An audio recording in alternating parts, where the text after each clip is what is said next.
नमस्कार मंडळी, विद्याच किचनमध्ये आपलं खूप खूप खूप मनापासून स्वागत. आज आपण बनवणार आहोत ढोकळा. ढोकळा पण आपण बनवणार आहोत हरभऱ्याच्या डाळीपासून. खूप छान असा ढोकळा तयार होतो हरभऱ्याच्या डाळीपासून. त्यासाठी मी हरभऱ्याची डाळ भिजत घातली होती एक 2 ते 3 तास. आणि ही 2 ते 3 तास भिजल्यानंतर आपण ती स्वच्छ धुवून काढायची आहे 2 ते 3 वेळेस पाण्याने. स्वच्छ पाण्याने धुवून काढायची 2 ते 3 वेळेस. ती आपण खूप छान ढोकळा तयार होतो हरभऱ्याच्या डाळीचा. आपण नेहमी आपण बनवतो तो डाळीच्या पिठापासून बनवतो. तर आज आपण वेगळ्या पद्धतीचा हरभऱ्याच्या डाळीपासून ढोकळा बनवणार आहोत. अगदी सहज पद्धतीने आपण हा ढोकळा बनवू शकतो. त्याला काही जास्त मेहनत घ्यायची गरज नाही आहे. फक्त एकदा आपण भिजत घातलं ना, हे एक 2-3 तास आपल्याला आधी भिजत घालावं लागतं. आता मी ही डाळ व्यवस्थित निचरून घेतली आहे. त्यातलं सगळं 2-3 वेळेस धुतल्यामुळे त्यातलं सगळं खराब पाणी तर आपण काढून टाकलेलं आहे. आणि आता मी हे 2 बॅचमध्ये मी हे दळत आहे. तर एका बॅचमध्ये आता याच्यामध्ये मी डाळ काढून घेतली मिक्सरच्या भांड्यामध्ये. निम्मी डाळ काढली जवळजवळ. आणि त्याच्यामध्ये मी टाकले आहे 3 चमचे दही. तर दही जास्त आंबट पण नको आहे.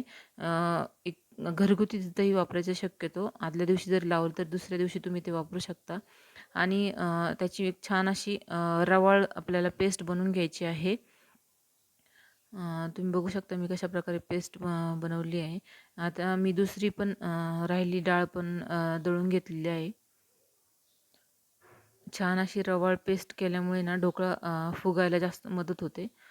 आणि आता हे मिश्रण मी एका कढईमध्ये काढले आहे. थोडंसं मोठ्या भांड्यामध्येच काढायचं ते काढताना, कारण की आपल्याला हे मिश्रण छान असं फेटून घ्यायचं आहे, हलकं करायचं आहे. तर मी आता ह्याच्यामध्ये टाकलेले आहे. आता ह्याच्यामध्ये टाकायचं आहे हळद आणि हिंग घालायची आहे. आणि 1 चमचा भर लिंबाचा रस त्याच्यामध्ये आपल्याला पिळायचा आहे. हे सगळं टाकल्यानंतर ही पेस्ट आपण जवळजवळ 4 ते 5 मिनटं छान असं हे फेटून घ्यायचं आहे. जेणेकरून आपलं मिश्रण असं हलकं होऊन जाईल. आणि फर्मंट व्हायला पण लवकर होऊन जाईल. त्याच्यामुळे ते आपण एकदम छान असं 4-5 मिनटं व्यवस्थित एकाच दिशेने फिरवायचं आहे. कधी इकडं कधी तिकडं असं नाही करायचं आहे. तर एकाच दिशेने तुम्ही बघू शकता मी एकाच दिशेने ते फिरवते व्यवस्थित. छान फेटून झाल्यानंतर ते व्यवस्थित मध्ये एका साईड मध्यभागी आपल्याला ते गोळा करायचं आहे. आणि हे मिश्रण आपल्याला जवळजवळ 10 तास आपल्याला झाकून ठेवायचं आहे. आता उन्हाळ्याचे दिवस चालू आहे. तुम्ही जर थोडंसं उष्णता असलेल्या ठिकाणी जर ठेवलं तर ते लवकर फर्मेंट होऊन जाईल. आता हे ठेवलं मी आता एक 10 तासानंतर तुम्ही बघू शकता कसं फर्मेंट झालं आहे ते. तुम्हाला दिसत असेल छान असं फुगलं आहे जरासं ते. आणि फुगून असं वरती आलं आहे. तर मी आता एका ताटाला तेल लावून घेते. आपल्याला ह्या ताटामध्ये ढोकळा बनवायचा आहे, तर मग तो खालून चिटकू नये म्हणून मी आता ह्या ताटाला व्यवस्थित सगळ्या साईडला तेल लावून घेतलं आहे. तेल लावून झाल्यानंतर मी एका मोठ्या स्टीलच्या भांड्यामध्ये पाणी ठेवलेलं आहे उकळायला. ही बाकीची ढोकळ्याची तयारी करायच्या आधी आपण पाणी उकळून आपलं रेडी पाहिजे म्हणून मी आधीच पाणी उकळायला ठेवलं. आणि त्याच्यामध्ये एक स्टँड ठेवलं आहे. आणि लिंबू कट करून टाकलं. जे लिंबू पिळलं होतं ना त्याची साल टाकली त्याच्यामध्ये, जेणेकरून खराब होणार नाही म्हणून. तर आता मी हे जे आपलं मिश्रण डाळीचं वाटलेलं मिश्रण जे होतं ना, तर त्याच्यामध्ये मी टाकले. आता हिरवी मिरची बारीक करून टाकायची आपल्याला त्याच्यामध्ये. शेंगदाण्याचं तेल असेल तर ते पण टाकायचं आहे. माझ्याकडे होतं, मी शेंगदाण्याचं तेल टाकलं. शेंगदाण्याच्या तेलामुळे ना एक छान अशी चव येते आपल्या ढोकळ्याला. आणि हे छान व्यवस्थित मिक्स करून घ्यायचं आहे. तुम्ही बघू शकता छान असं मी मिक्स करून घेतलं आहे. आणि आता ह्याच्यामध्ये आपल्याला टाकायचं आहे मीठ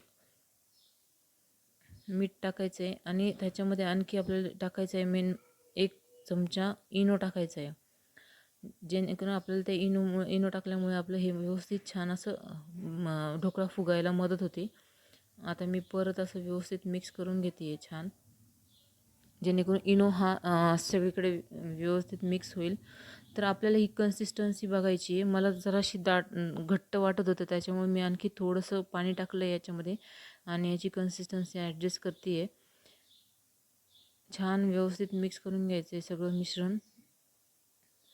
व्यवस्थित मिक्स केल्यामुळे ना असं त्याचे लम्स राहत नाही आणि ढोकळा पण आपला छान फुगला जातो.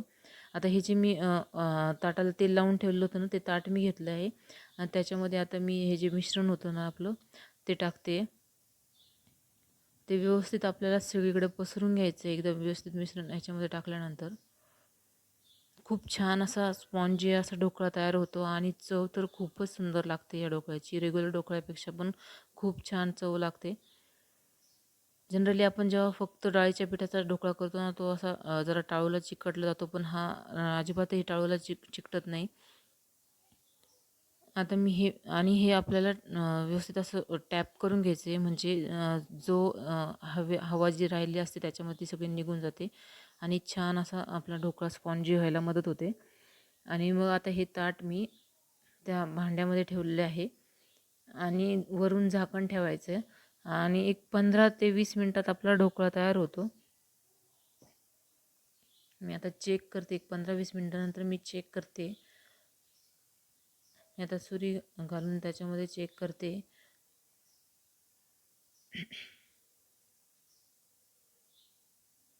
तुम्ही बघू शकता व्यवस्थित अशी क्लीन सुरी म्हणतो ना तशी काही आली नाही बाहेर. त्याच्यामुळे मी परत एक 2-3 मिनटं ठेवलं आहे. आता 2-3 मिनटानंतर मी परत एकदा चेक करणार आहे, कारण की जर मध्ये जर तो व्यवस्थित शिजला गेला नाही तर तो चांगला लागत नाही. त्याच्यामुळे मी परत 2-3 मिनटं ठेवला तो. आता एकदम व्यवस्थित शिजला गेलेला आहे तो.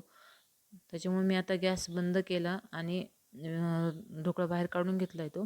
आणि हे काप करताना ना डायरेक्ट लगेच गरम गरम असताना तो कधीच कापायचा नाही. तो थंड होऊ द्यायचा. एक 5-10 मिनटात तो थंड होऊन जातो आणि थंड होऊन गेल्यानंतर मग तो कट करायचा आहे. मी आता त्याचे असे चौकोनी चौकोनी असे छान पीस कट केले आहेत. तुम्ही बघू शकता कसं सॉफ्ट आणि स्पॉन्जी बनलेला आहे आपला ढोकळा. आता मी आपल्याला ह्याच्यासाठी चटणी जी बनवायची आहे ना, तर त्या चटणीसाठी आपण एका मिक्सरच्या भांड्यामध्ये ना थोडीशी कोथिंबीर, आलं, हिरवी मिरची टाकणार आहोत आणि हिरवी मिरची टाकली आहे, मीठ टाकायचं आहे, हिंग टाकायचे, जिरे टाकायचे आणि आपला जो ढोकळा आहे त्याच्या साईडचं जे होतं ना ते मी टाकलं आहे इथं. म्हणजे चौकोनी तुकडे न घेता साईडचे जे काळाचे तुकडे होते ते घेतले आणि लिंबू पिळते मी इथं. जिरे पण टाकायचे याच्यामध्ये आणि हे जे चटणी आहे ना ही हिरवी ते काळपट बनू नये ना म्हणून ह्याच्यामध्ये आपण 2 बर्फाचे तुकडे टाकायचे. मी आता इथं पुदिना पण टाकला आहे. बर्फाचे तुकडे टाकल्यामुळं काय होतं ना चटणी काळपट नाही बनत, त्याचा छान असा हिरवा रंग तसाच राहतो. तुम्ही बघू शकता किती छान अशी हिरवीगार अशी चटणी आपली तयार आहे. एकदम छान चटणी बनते ही. आता हिची कन्सिस्टन्सी ॲडजस्ट करण्यासाठी मी पाणी टाकलं त्याच्यामध्ये. आता आपल्याला ह्याच्यानंतर आपल्या ढोकळ्याला फोडणी द्यायची आहे. तर याच्यासाठी पण तुम्ही शेंगदाण्याचं तेलच वापरायचं, कारण की शेंगदाण्याच्या तेलाने जास्त छान चव येते. तुम्ही बघू शकता आपले एवढं असे ढोकळा तयार झालेला आहे. आता फोडणीच्या भांड्यात आपण तेल घेतलेलं आहे आणि आता ह्या तेलामध्ये आपण मोहरी टाकणार आहोत.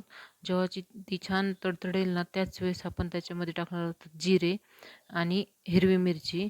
हिरवी मिरची आपण कट करून टाकायची त्याच्यामध्ये, जेणेकरून छान त्या मिरचीचा फ्लेवर त्या तेलात उतरेल आणि शेंगदाण्याचं तेल असल्यामुळे याच्यात खूप छान अशी चव येते.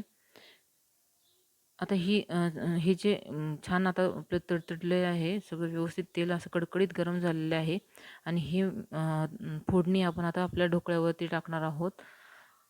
हा ढोकळा चटणीबरोबर खूप छान लागतो, तसाही खूप छान लागतो खायला.